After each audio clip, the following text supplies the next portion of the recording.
And I am going to start our recording. Admit everybody. Make sure everyone is in here. Everyone should be joining. Okay. All right. Wonderful. So we're going to get started here in just a moment or two. And once we make sure everyone is in the room, and I don't see anyone in the waiting room at the moment. So we'll just go ahead and check our time. All right. We've waited about a minute to get everyone in. So I'm gonna go ahead and get everything kicked off here. So hi everybody, welcome to our pre-med, pre-vet and biology discussion with Sweet Briar College. We are so excited to have everyone here today. And I am Emily Dodson. I'll introduce myself a little bit more here in a moment. So if you would just please, just a couple logistics things as we get started. First, make sure to keep yourself on mute if you are not talking. And also, we'll have our panelists right now just stay up on video, just so that there's better bandwidth and just see the people who will be chatting with us today. And I just want to say thank you to everyone who has joined.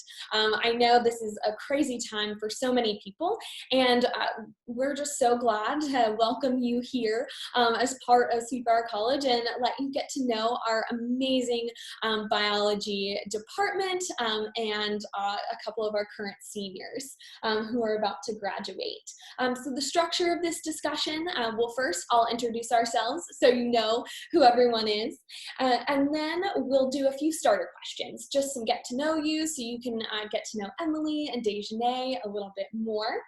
And then we'll open up to a Q&A. So in order to get those Q&A questions, you can take yourself off of mute and just talk that way. Or you can put a message in our chat, and then we'll direct our questions to our panelists.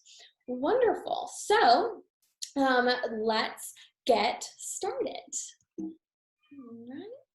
So here, so first, I'm Emily Dodson, class of 2018. I work in our Alumni Relations and Development Office here at Sweet Briar. I am doing a few different projects now, as we all are. It's what is going on. I have been helping admissions a little bit, make some of these virtual events happen so that prospective students like yourself and families can all engage with really strong professors and students on campus. And so I'm now going to pass it over to Savannah to introduce herself a little bit. Hi, my name is Savannah Oxner. I am one of the admissions counselors for Sweet Briar. I am also an alumna. I graduated in 2005. I was an English and creative writing and anthropology double major, and I also did the teaching program and went on and taught high school English for several years. And I really, really love working with students and helping you find the perfect fit, which I think is Sweet Briar for quite a lot of students because of our small classes, the one-on-one nature of those classes, the connections. It's really a unique place. And I am so glad that Dr. Morrissey is here today because I think he really, really represents so much of what makes our faculty amazing, on top of just being a hilarious joy to have around. Thank you so much, Savannah. Now we're going to move into Dejanay. Why don't you go kick it off, Dejanay? Okay. Hi, everyone. I'm Dejanay. I am a senior here at Sweet Briar. I have a biology and psychology double major and chemistry minor. Some of the things I'm involved in as a student here are the Black Student Alliance. I'm the president of that club. I'm the co-editor-in-chief and design editor of Break Play. I am also a peer academic mentor on campus. Wonderful. Thank you so much. All right, Emily, kicking it off to you. Hi, I'm Emily Wandling. I'm a senior this year. I'm a biochemistry and molecular biology major. Some of the things that I'm involved in, I'm a student athlete on campus. I am the varsity tennis captain. I'm also involved in student-led organizations such as Tau Phi and Chemistry Club, where I'm the president. And these are just some of the social and academic clubs we have on campus. And I'm also a biology and chemistry tutor. Wonderful. And Dr. Morrissey, on to you. Hello, I'm Professor Morrissey, and as you've heard, I am Emily's parole officer, and I am Dejanay's bodyguard. That is my primary role. When I am not teaching, I am trying to keep these two wonderful seniors out of trouble, and so far I have failed. Wonderful. And if you'll give a brief overview about our biology and some of our pre-professional programs that we offer.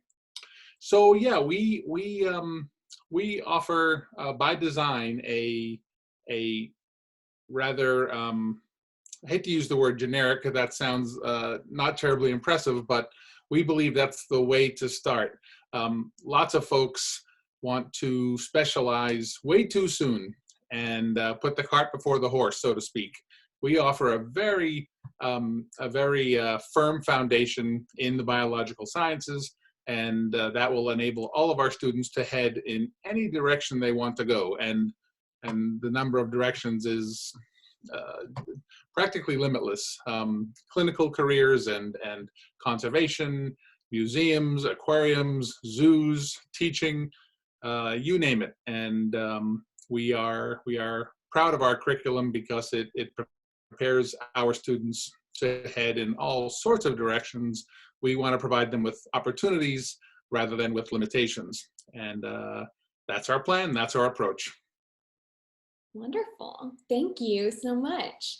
Okay, so now we're going to get started with some of these introductory questions for our students, for Emily and Dejanay. So I'll start with Dejanay. Will you please answer why you chose Sweet Briar College?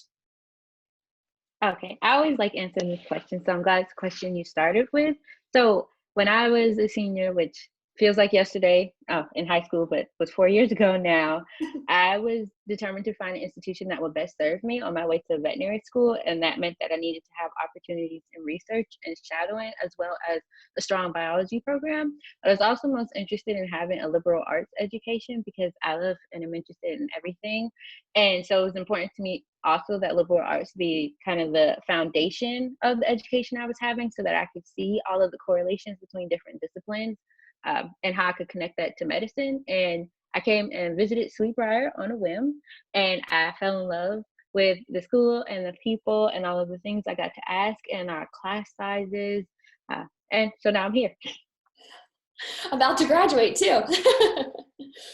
All right, Emily, you're up. Same question. Okay. So I chose Sweet Briar because of the close-knit environment and for the well-rounded liberal arts education that Dejanay was talking about. Sweet Briar allowed me to obtain a great education in biology and chemistry to prepare me for grad school, but I could also be a student athlete and leader on campus. I remember my first visit to campus, and I was surprised about how much I was encouraged by the faculty and staff and alumni to pursue all my passions for research, tennis, being a student leader, and music. While I could do all of this while obtaining my education, it seemed like there were so many opportunities for me to succeed, and while having that amazing support system. I also want to point out that I came from a really large high school, and I wanted to attend a smaller college because of the class size. I didn't want to feel like a number at a large university, so I really liked the smaller class sizes that Sweet Briar had to offer, and that I could develop close relationships with my professors. Awesome. Thank you both for those answers. Wonderful. So next question. So tell us the ways Sweet Briar Biology specifically has helped you grow as a student. Dejanay, we'll start with you. Okay, great. Thank you for asking the question. So when I first came in to my freshman year at Sweet Briar, I started in the Intro to Sales sequence, which will probably change names because of the curriculum changes, but that's what I know it as. And at the same time, I was also taking courses for my other major and just some things I was interested in because it was my first semester, so why not? And I ended up taking an evolutionary psychology course. And it has always been extremely important to me to not be confined to what it means to be only one thing. And being at Sweet Briar and being in biology has allowed me to be a multitude of things, to be interested in a multitude of things, and to learn about a multitude of things. And taking that evolutionary psychology class at the same time that I was taking the intro to organisms and cell sequence allowed me to see that there are all of these great connections between the foundations and disciplines that we have to learn at liberal arts education. So while I may be learning what a cell is in one class, in another class I'm learning the foundation of philosophy, and that doesn't seem like something that connects, but it does connect. There's all these connections, and as a student here, Sweet Briar Biology has enabled me to better see those connections. It has equipped me to be able to talk about those connections in the way in which they correlate to all the things that I'm interested in the world at large. Wow, that's so profound. I love hearing about all the different interests that you have and how Sweet Briar Biology has helped you with that. Same question to you, Emily. Okay, I think that Sweet Briar Biology has helped me grow by giving me plenty of opportunities for undergrad research and internships. Because of the small class sizes, I've gotten a lot of hands-on experience in the labs using special equipment in the chemistry and biology labs. I think this experience has really prepared me to enter the real world or go to grad school. Another reason I've grown a lot from this program is that our professors are really accessible and they want to help and talk to you. They're so helpful, and they really challenge us with assignments in the classroom and labs that are applicable in the real world. And I think this has really allowed me to develop as a student, but also a researcher. Wonderful. Well, that leads in perfectly to our next question, asking about if you can go into a little bit more detail about research and internship opportunities, either one or the other or both. So Dejanay, you want to start with that? Of course. So when I came to Sweet Briar, as I mentioned previously, one of my areas of interest was research, and it was important to me that as an undergrad student, I would be able to have access to research opportunities basically the minute I got there and had the skills to conduct research that could be verifiable and move on with that and gain more skills in time. And as a biology and psychology major, I had the chance to do overlapping of the disciplines. And so the first time that I actually did research at Sweet Briar was not biological research, but the same disciplines in learning the rigor of research and learning what it means to be a researching and thinking scientist applies. And I did that as honor summer research fellow the summer after my freshman year. And moving on from there, I also did a year-long research project as a Pennell Scholar. So that's a award you can apply for, and you get money towards a research project. And I chose to do that also based in psychology-ish, and it was on veterinary science. So that was super cool. And in this past summer, as the summer after my junior year, I was an honor summer research fellow again, and that was in biology. I worked with Dr. Davis, and we examined Pseudomonas aeruginosa growth rate curves so that we can test a compound that Emily will talk about in her portion on the bacteria to see if it can stunt their growth, because they happen to be very harmful to people as an opportunistic pathogen, and we need to test new ways to kill them. In addition to that, I have written about my research numerous times. I have participated in Marcus, which is the Mid-Atlantic Regional Conference of Undergraduate Scholarship, and I am also pursuing the research that I did over summer as my senior honors thesis. Wow, Dejanay, that's incredible. I would love to hear your input, Emily. You want to answer the same question? Yeah, so the past 2 years, I've participated in the same program as Dejanay, the Sweet Briar College Summer Honors Program. And in this program, I was working with both the chemistry and biology departments to extract a compound called betulin. It's really neat because we actually extracted the compound from the bark of a paper birch tree that we have on Sweet Briar's campus. Right now, we're testing the compound against a bacteria called Pseudomonas aeruginosa, which Dejanay was talking about, see if it has any antimicrobial properties. This research has also turned into my senior honors thesis, which I'm going to be presenting in a couple of weeks. And I've gotten to present this research at Marcus along with Dejanay, but also I got to attend the National American Chemical Society conference in Orlando last year, and Sweet Briar funded my trip. It was a great experience. I got to go to Orlando, but also I got to see cutting edge technology in chemistry and biology. And so I'm really thankful for that opportunity. Oh, wow. That's fantastic. And a trip to Orlando to talk about all your research too on top of it. That's wonderful. All right. So this is the last question. Since you both are seniors, we would love if you would talk a little bit about what your next steps after graduation are and how Sweet Briar has helped you achieve those goals. Dejanay, you want to start? Of course, so it's one of my favorite questions and the one I've been answering the longest. Like a lot of people I knew and have known, I wanted to be a veterinarian since I was a kid. And so for me, the next steps after graduation were to go to veterinary school.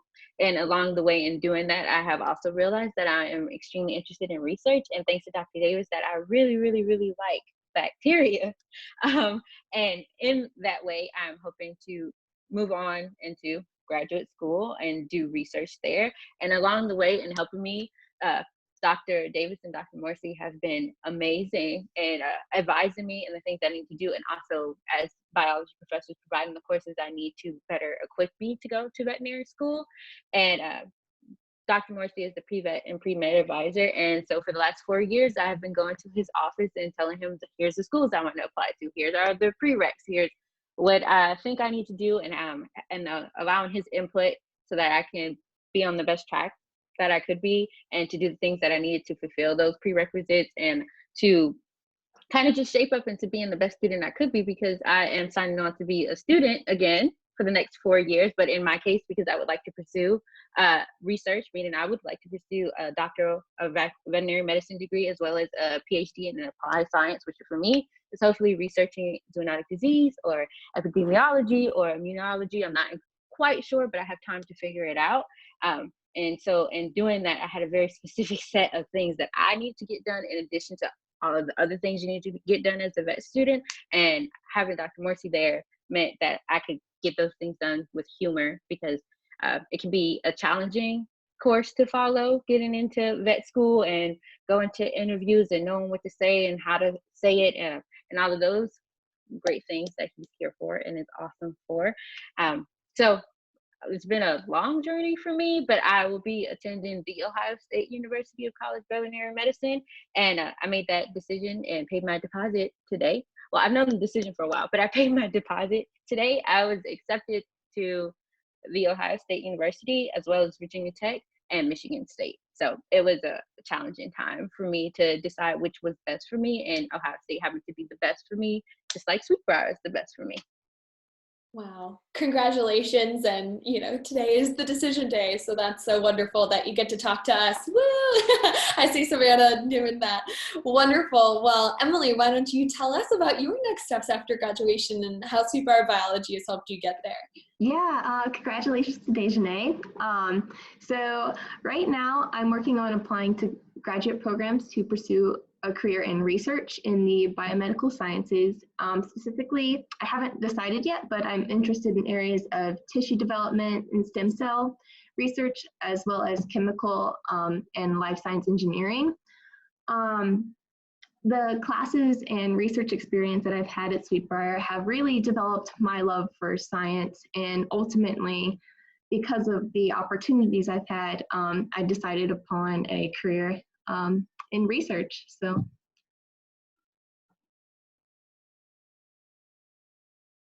Sorry, I muted myself. No, that's wonderful. What schools specifically are you looking at, Emily? Right now I'm looking at VCU, UVA, and Tech, so all local in Virginia.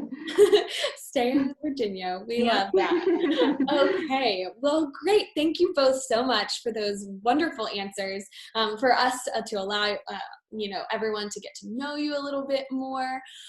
So now is time for our audience to submit some questions.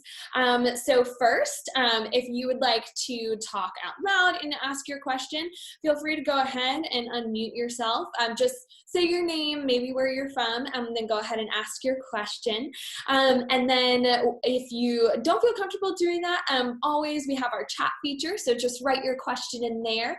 And then I'll go ahead and I'll pose the questions to our panelists. Wonderful. So do I see, let's see if we see any chats just yet here. Okay. All right. I have 3 that are in here. Okay. So Gwen is wondering what the pre-vet, how does the pre-vet program work? So let's have Dr. Morrissey answer that. And then if he doesn't catch everything, Dejanay can follow up. Dejanay is very tired of mopping up after me after 4 years, but I can always count on her. So Gwen, hi. You may be surprised to learn that we don't have a pre-vet program, and no school should. And the reason for that is twofold. One is that vet schools do not care what your major is. In fact, most vet schools don't even require you to graduate from college. And therefore, what you do in college can be almost anything. Second, vet schools are frustratingly idiosyncratic and inflexible in terms of the courses, the prerequisite courses that they demand that you take if you want to be eligible to apply to them. And so the point is, if I were to be a pre-vet student, and I could be tomorrow, you know, who knows, and I majored in philosophy and wanted to apply to Tufts in Massachusetts, and you wanted to major in chemistry and apply to Cal State Long Beach or Cal State UC Davis, we would take a lot of classes that were very different from each other. You know, there's a small core of courses that all vet schools want, such as a year of biology and 4 or 5 chemistry courses and 1 or 2 math courses and 1 or 2 English courses. But other than that, there's an enormous amount of variation. And so we think that if we were to create an actual program, we would be doing you a disservice, because it would be perhaps funneling you toward maybe our local vet school, which is Virginia Tech. And that would be great if you wanted to go to Virginia Tech. But if you wanted to go elsewhere, such as Ohio State, I think someone I know is going to Ohio State soon, we would be doing you a disservice. And so our program is not really a program, except it is for you. We will create a program for you. The royal we, I will constantly badger you and ask you what major you're choosing, and that major will have a number of requirements that you have to meet. And then I will ask you, which vet schools are you targeting? Are you applying to 1 vet school? Are you applying to 7? Are you applying to 13? And that will determine which courses you need. So right now you could ask me, will I need to take statistics? And my answer is, I don't know. It depends on the choices you make. And will you need to take biochemistry? My answer is, I don't know. It depends on the choices you make. And so my role is to constantly badger you about your latest choices, which will change 174 times in 4 years, if you're like Dejanay. And then once I know what your choices are, I will constantly remind you the implications of those choices. Given that you've chosen major A, you must do this, this, and this. Given that you want to apply to UPenn and University of Florida and Missouri and Tufts, then you have to take these courses so you're eligible to apply to those schools. So the point is, we don't have a program. I think no college should have a program, because that will pigeonhole you into a certain direction. And why would we do that to you? I would rather hear the direction that you want to go into, and then we'll make a customized path for you, which we will plow up and redirect every 2 or 3 months as you change your mind. But that's okay. At your age, how on earth can I expect you to know what you want to do for the next 50 years of your life? So that's our program. Our program is a customized path that you and I will create together. and then my job is to badger you and nag you and make sure you remain on the path that you have chosen. And that's about it. Dejanay, how did I do? You did pretty decent. I would Dejanay, like to. how many schools did you apply to? I literally forgot because it changed every 17 minutes for 4 years. It did not change every 17 minutes. It was like 7 though. So you were on. I would like to add, in addition to everything that Dr. Morrissey has said, that this is not, because there's no program, does not mean at all that it is an unstable fit for you, that it will be a time of uncertainty. He is there every step of the way, and the things that you do to make your decision are augmented by his guidance. So I'll just talk a little bit about my process. So I decided what vet schools I wanted to go to probably before the end of my freshman year, and then it changed over time. But what I did was I got a Word document or Excel or whichever you would like, and I put all of the schools and I put all of their prereqs, and I would go and talk to Dr. Morrissey about if we offered those prereqs or not, where I might be able to get those prereqs if we didn't offer them, if there was translations between courses, because usually vet schools will make up the prereqs based on the courses they already have that fulfill those things. And because of that, sometimes you have to be in contact with the admissions department to make sure that your courses will satisfy that. So like here we have comparative vertebrate morphology, but somewhere else that it's considered anatomy. So it just depends, and having him there to talk to go through all of the academia language and all that great stuff, it was awesome because it can be a confusing time, but it is not a time of uncertainty just because we don't have a program with a list of things that you have to do by a certain time. Wonderful. Except that we do, right? But it doesn't start with us, right? We don't have a program that we say, you will do this. Our first question is, what do you want to do? And then, of course, that will determine all the things that you suddenly must do. When you choose a major, suddenly there's a structure involved. When you choose med schools or vet schools that you're targeting, suddenly there's a structure involved. And so, yes, at first glance, it's the wild, wild west, and you can do anything you want. But the minute you start making decisions, all of a sudden, the expectations and the requirements arrive. So yeah, it's you can head in any direction you'd like, but once you make some decisions, all of a sudden you have these self-imposed expectations about you. Right. And I see in the chat that there's a number of questions about internships and clinical hours and the like, both for med school and vet school or any allied health. And so I'll speak to that for a moment. The point is, every school I know of, I think all of them require some sort of quote unquote shadowing hours. And the reason that they do this is they need to know that you know what you're getting yourself into. They want you to know what being a vet really means. And they want you to know what being a physician really means. Because as an outsider, if you only see these careers tangentially or on television, you may not really know what it's like. And they don't want you to arrive at med school or vet school and then change your mind. Because if you do, now you cost them money, right? When they accept you, they think they're getting 8 semesters of tuition dollars from you. And after 2 semesters, if you realize, this isn't really as much fun as I thought it would be. I thought it was going to be petting puppies all day, and that's not what it is. And you change your mind, then for the next 3 years, your seat is empty and your seat doesn't pay tuition.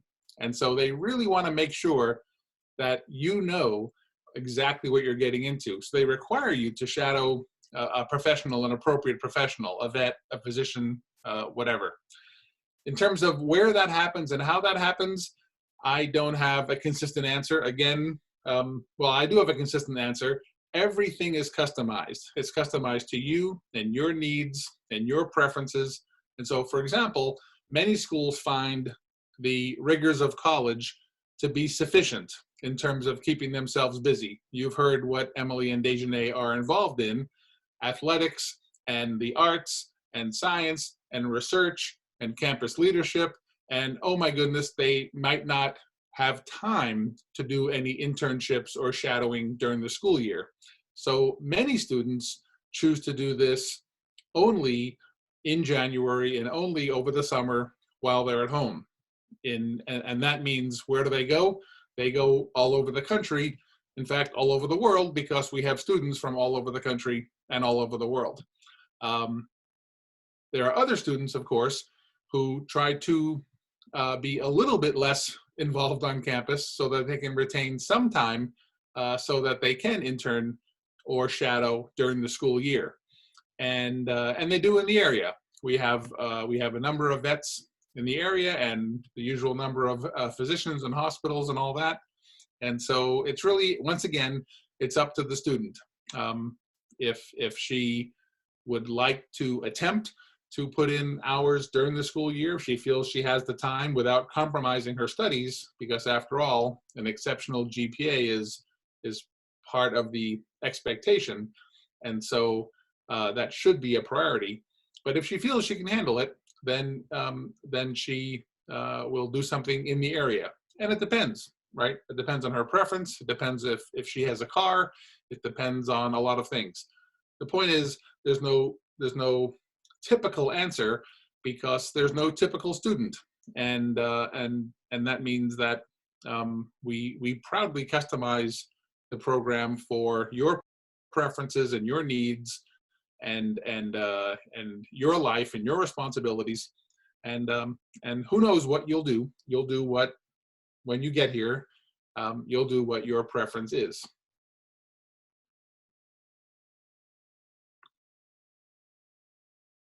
Thank you so much for answering those questions. I see a question in the chat that I'm going to direct to Emily Wandling, is specifically about how challenging is organic chemistry.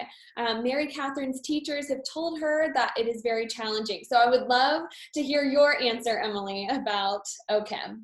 Yeah, it is very challenging, just to put that out there, but it's doable if you, I survived it, and so did Dejanay, so there you go. It's doable if you get help when you need it. That's, for any class, one thing in college that's incredibly important is that you recognize that you're falling behind on something, you just might not get something, you go get help from your professor or from the tutor. And that really goes for organic chemistry, but also for any class you take. It's challenging, but if you attend class, get help, do your work, set time aside to study, you can do it, and you can succeed in it too. Great answer. And so in your experience, Emily, did you have a tutor from our Academic Resource Center, or was there a specific, OChem tutor that helped you get through that class? Yeah, so we had a chemistry tutor in the Academic Resource Center that I would go to every week, but also I would go to Dr. Yusa's office hours and get him to work out problems for me. Awesome. Thank you so much for sharing. I just saw that Savannah Oxner just put in the chat, just discussing a little bit. We see a lot of questions about the AP classes and specifically what you should be taking in those. But I am going to redirect. I see a lot of questions about pre-med specifically. So if Dr. Morrissey, I know you spoke a bit about internships, but could you just talk a little bit more specifically about our pre-med program and just kind of explain how that would work if that's a track that people are looking for, and internships or clinical hours they could do in the area? Okay, happy to. So pre-med is very similar, but rather different. And the fundamental difference, where do I start? The similarity is med school does not care what your major is in college. And so once again, if you want to go to med school and you choose to major in theater or political science or chemistry, the courses that you will take at Sweet Briar will be rather different because of the major you've chosen. Med school doesn't care. However, med school, and there are about 165 or so med schools, many, many more med schools than vet schools. Med schools are quite different than vet schools in that med schools somehow have gotten on the same page, and they've all decided that they all agree in terms of the prerequisite courses that you need to take before heading to medical school. They all agree you need a year of bio. They all agree you need 5 semesters of chemistry. They all agree that you need a sociology course and a psychology course. And so that makes half of your journey through college a bit more straightforward, because as you change your mind in terms of which med schools you're targeting, it doesn't change the requirements that you need to pay attention to. Whereas a vet student, she may, if she's targeting school A for the first 3 semesters, school A doesn't require calculus and it doesn't require biochem. But then suddenly she decides to change her mind, and now she wants to apply to a different vet school or an additional vet school, and suddenly she needs calculus and she needs biochem. And so it's a bit more complicated and challenging for pre-vet students, because vet schools, I don't know why, but pre-vet schools can't seem to agree on the prerequisite courses that are required of them. But med schools have agreed. Med schools all agree, and so your med school path will be less variable, because you will have variation based on the major you choose and minors that you choose, but you'll have no variation in terms of the courses you take to prepare yourself for med school, specifically for the MCAT, the admissions test, which is essentially like the SAT that you are taking in high school to get into college. So it's similar in that your major can be anything, and it's very different from vet school in that the courses you'll take, the science courses you'll take, the prerequisite courses you take will be identical for all med schools. And again, in terms of shadowing, the answer is the same. Some students shadow in the area because they feel they have the time and the energy in the nooks and crannies of their college life and college responsibilities, and others feel that they don't, and so they shadow when they're at home. And really, in terms of shadowing, most schools look for between 400 and 600 hours, and so if you shadow full time over one summer in 10 weeks, that's 400 hours. So it's relatively easy to pick up the hours that you need. There's no need to overburden yourself and overextend yourself and potentially harm your GPA while you're at college. There's really no need to do that. It's pretty simple to accumulate enough hours during the summer or during January over the 3 years before you apply. Thank you so much for going a little bit more into pre-med. I know we have lots of interest in that area. I'm seeing some questions about veterinary clinicals specifically. So Dejanay, if you would like to answer what your experience was and how that may have changed, as you knew you wanted to go to vet school, but how has that changed over the years? Sure, that's a great question. So for me, as you all heard before, I am very involved during the school year, and because of that, I tend to leave my shadowing hours, clinical hours, all of that kind of experience to breaks and to the summer. So my freshman year of college, I believe, I shadowed at 2 veterinary hospitals at home during spring break. And I set that up where I would get letters. You may not have to do this, but Barb Watts in Career Services got a letter that said I was covered for liability because one of the hospitals that I was shadowing at requested it, the other one did not. So it's really just, it depends, the specifics depend on the people in charge at the hospital you choose to volunteer at, which differs from volunteering at shelters, which differs from volunteering at, say, the Virginia Living Museum, which I also did in my time. And so you just spend a lot of time finding opportunities to do so, especially if you choose to funnel your shadowing only through the break channel, for lack of better terms. In addition to the shadowing I did my freshman year, which was not much because it was during my spring break. So that's just like a couple times during that week-long trip. I got to foster relationships with those veterinarians so I can go back at any time and shadow with them and talk to them about recommendations if I wanted to or whatsoever. So I had very minimal experience my freshman year. I did that. I shadowed a little bit. I volunteer all the time with animals, so I also had that experience. And going into my freshman summer, I didn't actually spend any time shadowing because I was on campus for 8 weeks doing research, which also counts as experience, I would like to say, on VMCAS, which is the Veterinary Medical College Association services. It's where you do your application and all that great stuff. So that also counts as experience. And so I was building up my application, but it was not necessarily in the clinical portion at that time. The following summer, I stayed home. I didn't stay here because you're here 9 months out of the year, but for almost 3 years, I've been here 11 months out of the year. And during that summer, I spent my time working as a veterinary assistant and kennel assistant at a hospital that was local to me. So I could walk to work if I wanted to. And I did that the entire summer. So I amassed quite a bit of hours from that. And I did that also the Christmas break of that year. And then I started shadowing at the Virginia Living Museum in addition to that, which is in Newport News. And that was just through the application process, which I also did during breaks. And so between that and my research, and then over this last summer, while I was here for research for my senior honors thesis, I shadowed at a local vet, as Dr. Morrissey mentioned, Laurelstone Animal Hospital. And so I would go there on the weekends when I wasn't in the lab, because I was in the lab Monday through Friday. I'm trying to think of what else. We have a blue tongue skink named Azula, and I was her caretaker over the summer.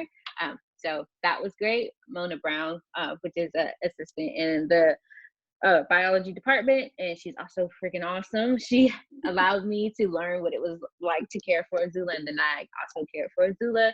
And so I just tried to spread it out as much as I could and to fit everything around each other. So it wasn't that one thing was more important than the other for me. It was that I needed to get it all done because I was interested in all of those things. It's not that you need to have 600 plus hours of research experience, or that you need to have 600 plus hours of clinical experience. It just depends on where you're applying, what your goals are, and kind of what you want to do moving forward with those goals on the kind of experience that you need. So, and it also depends on what the school requires. Some schools require 50 hours, some schools require 200 plus hours. So it really just depended to me to make sure I was getting as many hours as I could that was sustainable to not only my studies, but my health and wellness, and to look for those opportunities. So I majorly look for those opportunities by myself, and I would run them by Professor Morrissey and make sure they were meeting the standards that they needed to meet. And if I needed some of his professional magic touches, I would have him send an email and say that I am Dejanay and I would like to shadow a veterinarian at the zoo. And maybe the veterinarian says, yes, they can accommodate that. Or maybe they say, no, I can't accommodate that. This is only for veterinary students. It's just getting yourself out there and getting as many opportunities as you can when you can get them, and making sure that it is doable, because saying yes to something is something, and that something being a thing you can actually accomplish, are two different things. That is such a fantastic answer, Dejanay, and just to hear about how you must be extremely organized and such a self-starter to get all of that done is fantastic. I'm going to direct my next question. It's kind of a two-part question to Emily, combining a few things. Will you discuss, Emily, a little bit about when you started gearing your classes towards your major versus doing, the other required classes for your graduation, for your diploma, and then also talk about how you balanced and got so involved on campus too, being an athlete, being in clubs and other organizations. So talk a little bit about that for us. Thank you. Okay, so my major, it's you have to get a lot of credits for it because it's kind of like a double major with the biochemistry, the chemistry side, and then the biology side. So I started freshman year, my first semester, by taking chemistry. And then throughout the past 8 semesters, my classes have been spread out. So I think every semester I've taken a biology or chemistry course that counts towards my major. I know I started my biology track actually my sophomore year because originally I thought I just wanted to major in chemistry, but then I added the biology component to that later on. You might have a different path than I did, whereas you don't have to take a science or math class every semester while you're at Sweet Briar. Another thing that I think you were talking about in the chat was the AP classes. I had some AP classes, AP credit coming in when I started at Sweet Briar, so I already had some of my gen eds covered ahead of time. I think I had one for history and then an art credit or something like that. So I didn't have to take my gen eds when I first started out, but I've been spreading them out over the past 8 semesters as well, where actually my senior year, I've taken more gen eds than science classes because I've pretty much finished my major at this point. And then the second part was the time management part, how to balance everything. Okay. So it comes down to sitting down and chunking out times of the day for you to study your activities. I remember as a freshman going to Dr. Morrissey's talk about time management. That's for the student athletes. And I really took that to heart and blocked down parts of my Google Calendar for study. You block out a time to eat dinner every day, classes, tutoring sessions, and club meetings. It really is all just about managing your time, and it's doable without going to bed at 3 o'clock in the morning every day. You just have to sit down and really discipline yourself and focus on why you're here, to get your education. Obviously, that's first priority, but you can still, if you manage your time wisely, you can still manage to do everything else on campus. That's awesome, Emily. And for just so in case people missed when you were introducing yourselves, Emily, will you just mention a couple of the things that you are involved in? And then Dejanay, if you'll just mention a couple other things that you're involved in as well. Yeah, so I'm varsity tennis captain. I'm also president of a couple of social clubs that we have on campus. I do research, and then I am also a biology and chemistry tutor. Yeah, go ahead, Dejanay. Okay, so in addition to the things that I mentioned before, so I'll just recap those. I said that I was the Black Student Alliance president, the co-editor-in-chief and design editor of our literary magazine, Red Clay, and a peer academic mentor. In addition to those things, I am also on the board of some of the social clubs that we have on campus. I am on the diversity and inclusion committee. Just quite a few things. I don't do sports. I like to say I do everything but the sports. Love that. Well, I'm going to call on Savannah here. We have some specific admissions questions. The first one that I saw was, how early can you apply to Sweet Briar, Savannah? Get you unmuted. So you can technically start an application through Slate, which is our system, before your senior year, but we also use the Common Application. If you are using the Common Application, you will need to wait until August of your senior year for them to open the Common Application for you to be able to do that. But otherwise, you can start a little bit earlier. We would love for you to start an application and be reaching out to us a little bit earlier through our Slate application, which if you go online and sbc.edu and apply, that is what you'll be using. Awesome. So sbc.edu/apply. And will you talk a little bit, Savannah, I saw a question about gen eds. I know you put it in the chat, but if you'll just explain a little bit more about our core program as well. So we decided a few years ago that our general education program was clunky, it was outdated.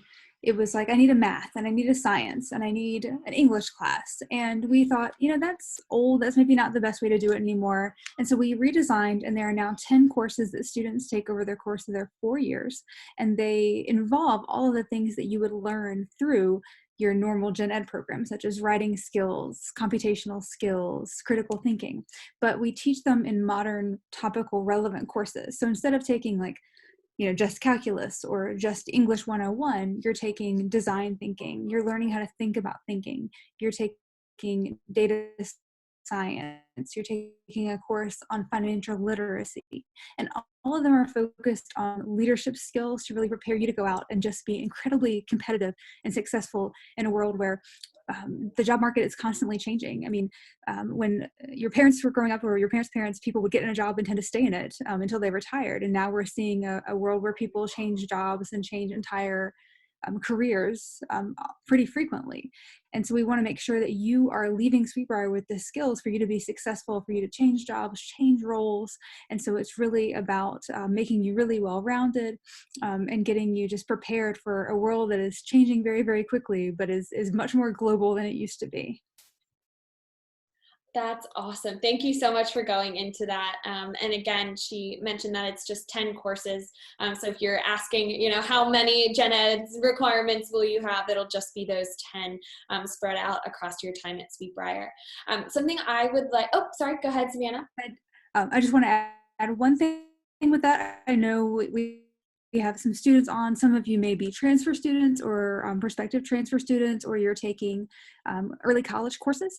And I just want to make sure, you know, we do free course audits for students. So if you're taking college credit, if you're going to be graduating with an associate's degree, most of those courses are going to come in entirely. And most of the time, you've taken all of the gen ed courses that you would have taken. And so we're going to waive most of your leadership core in that case. You may still end up taking like 1 or 2 courses, possibly, but you're not going to come in and repeat something that you've already done. We respect all of the work that you put into those courses. So please know that all you need to do is send us your college transcripts, and we will do a free audit for you and tell you exactly where you're going to be. That's awesome. Thank you so much for touching on that, Savannah. I know a lot of our transfer students have tons of questions with that. I would love if Dr. Morrissey, if you will talk a bit about some of the outcomes for our different programs and where our graduates have been going over the last 5 to 10 years. Well, where our outcomes are really amazing. In fact, when I've been a Sweet Briar for about 14 years, and back in the fall of '06, when I was applying for a job at Sweet Briar, I was meeting with the search committee, and just to make conversation, I asked how successful I wasn't our yet. I asked how successful the pre-med and pre-vet students are at Sweet Briar. And they said, well, in 7 of the last 10 years, 100% have been accepted. And I laughed because that was ridiculous and absurd, and I couldn't believe it. And I laughed, and I said, no, really, how well do you do? Expecting to hear a typical average, which is much, much, much, much lower. And they didn't laugh, and they said, no, we're serious. 7 of the last 10 years, 100% have gotten in. And I thought I blew the interview right there. But as it turned out, I didn't, and they hired me. And I'm happy to report that we haven't slowed down at all. And so since I've been here for 14 or 15 years, over 92% of our applicants have gotten into med school and vet school. And that's really quite phenomenal. And I credit that to our size, really, because our size has so many really unintended side effects that are beneficial. Emily mentioned the small classes. In a small class, you have to pay attention. In a small class, if you're absent, the teacher notices. Before coming here, I was at a much larger university outside of New York City, and I had 140 or 160 students in my class. And that means you could skip class for 3 weeks in a row and I wouldn't notice. And of course, skipping class for 3 weeks is a really foolish decision, but some students do that. Or you could arrive at class and sit in the back of this 2-acre classroom and not be prepared and not have done the reading and not participate because you could hide in the back. Whereas at Sweet Briar, it's impossible to hide. Everybody has to be there. Everybody has to be involved. Everybody gets called on. Everybody gets noticed. And that makes you learn a lot more. Also, you can't get left behind. If there's 140 in the room and 20 students are really confused, the professor just keeps moving on. But when there's 11 in the room, you can really see. They give you that, I call it the tilted dog head, when they look at you and they wonder, what are you talking about now? And so it's very difficult to fall behind. It's very difficult to miss class without lots of people noticing. It's very difficult to be in class and not be prepared without lots of people noticing. That's one benefit. Another benefit is the letters of recommendation that were mentioned. In a large school where you're just a number, you don't get to know anybody. And in my previous school, I assure you, I had students come to my office and they would ask for a letter for anything, you name it, a summer internship, graduate school, vet school, whatever it happened to be, a job, whatever it was. And I would say, sure, happy to help. Who are you? And the student would say, well, my name is Linda, and I've taken 3 of your classes. And I'd never met her, never. And I would check my rosters, and sure enough, she was in 3 of my classes, and she got 2 A- and a B+, and that's all my letter could say, meaning my letter wasn't helpful at all, it wasn't persuasive at all. But here, because we're small, we get to know our students really, really well. And we know their parents, and we know their dog, and we know their horse, and we know their significant other, and we know their coach, and we know everything. And therefore we can write letters that matter, and letters that are persuasive. And that helps get interviews and a lot of opportunities. And so our students do really well. They've gone on to all sorts of clinical careers. We have a student working in Turkey in conservation right now. We have a student living in Tanzania doing conservation right now. We have students who are in museums and aquariums. We have students who are teaching biology. Yay! We have, you name it. We have students doing all sorts of weird and wonderful things. Wonderful. Thank you so much for giving us that background. I'm going to have Savannah answer one more question, and then I am going to wrap it up here. So go right ahead, Savannah. Oh, I think you're paused. Let's see. Oh, no. Okay. So, oh, you're back. Sorry about that. I hope you can hear me. Yes. The question was about our acceptance rate and how many students are accepted to Sweet Briar.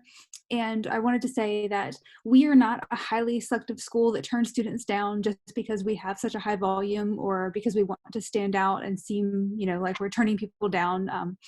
We are a small niche school. So by nature of that, we get less applications than, say, Virginia Tech or UVA.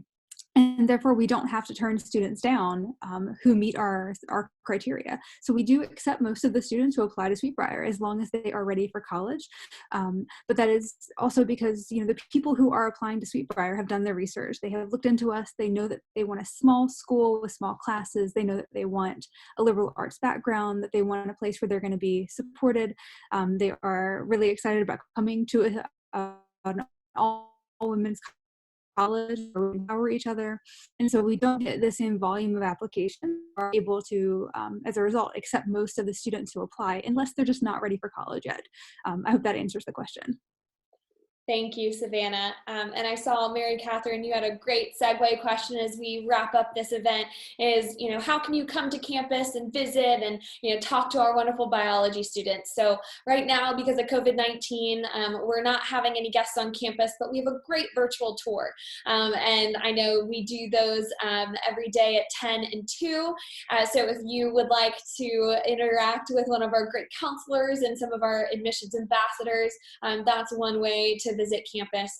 But in the fall, when hopefully everything goes back to normal, we'll have open houses. And then also, if you want a more tailored experience that, you want to meet with Dr. Morrissey and talk and ask him very specific questions, I know he usually is very open and happy to answer all of those and meet with students, prospective students, one-on-one. So great last question there, Mary Catherine. So to end here, here are our emails. So email us if we you didn't get your question today, please email admissions. Email me if you want to learn about how great it is to be an alumna and my experience at Sweet Briar, and then also Dr. Morrissey too, if you have more specific questions. So at that, we are exactly at 8 o'clock, perfect timing. So I just wanted to say thank you so much to Dejanay and Emily and Dr. Morrissey and Savannah for being here today and interacting. And thank you for all your wonderful questions. I loved seeing how interactive and excited all of you prospective students were. So nice. I like the thumbs up, Dr. Morrissey. That's great. Wonderful. Thank you all so much. And I hope you have a great evening. Oh, you're so welcome, Mary Keating. Have a good night. Bye, everybody. Bye.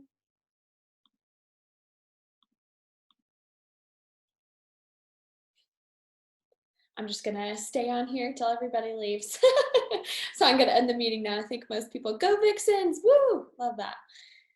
Just manage that. Yeah, y'all can go. Bye. Bye, y'all. Have a good evening. Okay.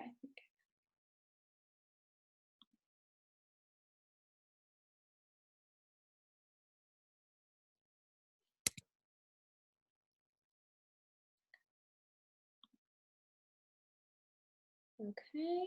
All right. I'm gonna stop the recording. Do I just stop it, Savannah?